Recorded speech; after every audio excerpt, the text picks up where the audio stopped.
राजू और उसकी गाय। राजू एक छोटे से गांव में रहने वाला गरीब लड़का था। घर की हालत कमजोर थी। पिता खेती करते थे और माँ घर का काम संभालती थी। गरीबी के कारण राजू की कई इच्छाएं अधूरी रह जाती, लेकिन वह हमेशा खुश रहता था क्योंकि उसके पास उसकी प्यारी गाय गौरी थी। गौरी सिर्फ गाय नहीं थी, बल्कि राजू की सबसे अच्छी दोस्त थी। सुबह सुबह राजू उसे सहलाता, उसे हरा चारा खिलाता और उससे बातें करता।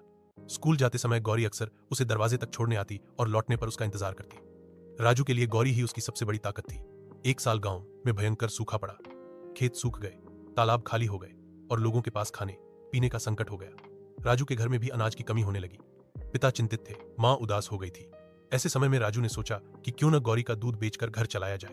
अगले ही दिन से राजू दूध निकालकर पास के कस्बे में जाने लगा।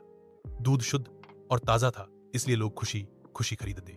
धीरे धीरे उसकी कमाई बढ़ी और घर का खर्च चलने लगा।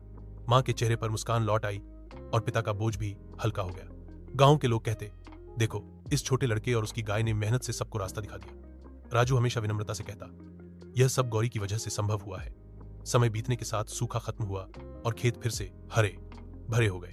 लेकिन राजू कभी यह नहीं भूल पाया कि कठिन समय में गौरी ही उसकी सच्ची साथी बनी थी।